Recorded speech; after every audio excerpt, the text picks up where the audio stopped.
começo, eu acho que todo começo é quando a gente é criança, né? Que a gente tem aquele sonho de ser jogador.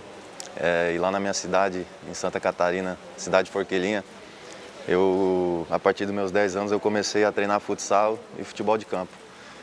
Só que uma curiosidade, acho que ninguém sabe aqui que até meus 15, 16 anos eu era goleiro de futsal. E aí eu fiquei nessa até os 16 anos, jogando futsal como goleiro, mas no futebol de campo eu era zagueiro, porque eu não cresci tanto para ser goleiro do futebol de campo, né? Aí eu fiquei no futsal até meus 16 anos.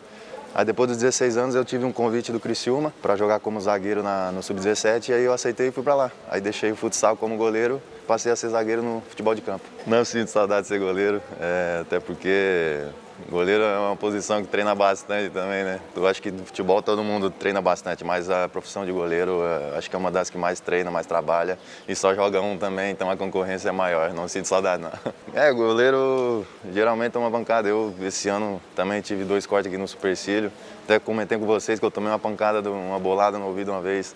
E meu ouvido esquerdo eu escuto pouco também, não escuto tão bem, né? Nunca fui procurar saber se tem algum problema sério, mas estou aí levando desse jeito. Quando eu era criança eu acompanhava bastante futebol, eu fazia escalações dos times num caderno assim, eu acompanhava bastante. E os goleiros que eu me inspirei mesmo foi o Rogério Ceni, eu gostava muito do Rogério Ceni, do Marcos na época também.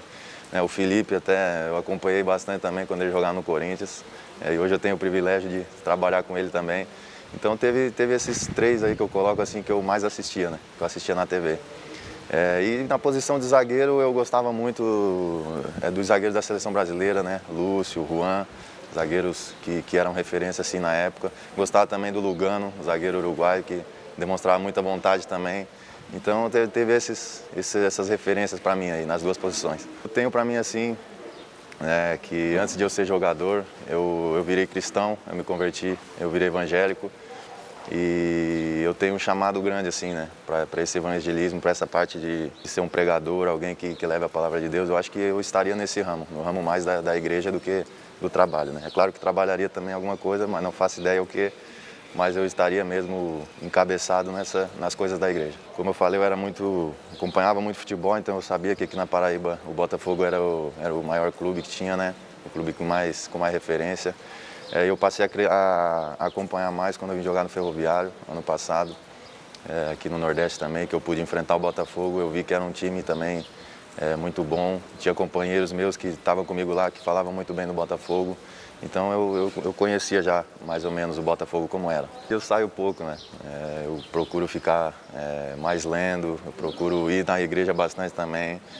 Claro que a gente está vivendo um momento onde não pode ir em determinados lugares, mas eu acho que basicamente hoje o que eu estou fazendo, eu estou indo na igreja e concentrado aqui, focado aqui no Botafogo. Poucas vezes eu fui à praia, confesso que eu fui umas 2, 3 vezes. Meu pai veio aqui, ficou 10 dias aqui, aí eu aproveitei um pouco mais, né? Pude aproveitar ele mais e aproveitar as praias também, conhecer. Mas eu gosto muito de praia, sim. Só que quando eu tenho tempo para descansar, eu procuro descansar mesmo. Não procuro sair para a praia para aproveitar muito, não.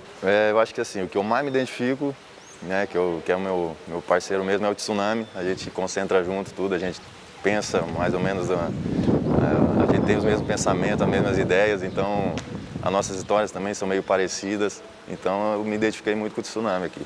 Mas resenha assim tem bastante, né? Eu acho que o Rogério é o cara que tem mais resenha aqui no grupo, né? Que tudo que ele fala o pessoal acaba dando risada, o pessoal acaba ali levando mais na brincadeira mesmo. Eu acho que o Rogério é um dos mais resenha que tem aqui. Ele apelida todo mundo, mas eu acho que ele ainda não achou nenhum. Porque o pessoal... que eu saiba não tem, mas o pessoal me chama mais de Machado mesmo, então eu acho que pegou mais Machado o sobrenome e apelido, graças a Deus, não. É uma responsabilidade grande, né? Porque também a torcida do Botafogo ela é uma torcida bastante exigente também, a gente sabe que cobra bastante, né? Então, mas a gente procura sempre que a gente está ali dentro fazer o nosso trabalho da melhor forma possível. Graças a Deus eu tive um início bom de temporada, isso me ajudou bastante, né? Sempre passaram muita confiança para mim, desde os torcedores, né? Quando eu acertei aqui, os torcedores já vieram mandar mensagem, desejaram boas-vindas. Eu acho que isso já vai alimentando na gente a esperança de fazer um grande ano. E eu acho que eu estou fazendo um grande ano, né? Mas procurar aprimorar, procurar corrigir os erros, que mesmo a gente indo bem, a gente comete algumas falhas de vez em quando. E eu acho que ali a gente tem que procurar aprimorar isso para poder cair nas graças mais da torcida aí. O acesso, um sonho, né? Sonho, eu acho que da torcida, do clube, né? E eu acho que esse sonho de todo mundo transmitiu-se para nós também. Ainda mais que a gente teve uma eliminação, teve um baque aí no Campeonato Paraibano, então a gente está encarando essa Série C como realmente tem que ser encarada, com muita vontade de conquistar o acesso para o Botafogo. E eu acho que o mínimo que a gente pode fazer dentro de campo é demonstrar isso, né? Demonstrar essa vontade de querer subir, essa vontade de querer colocar o Botafogo numa Série B. Eu acho que isso que tem sido para nós a Série C, assim.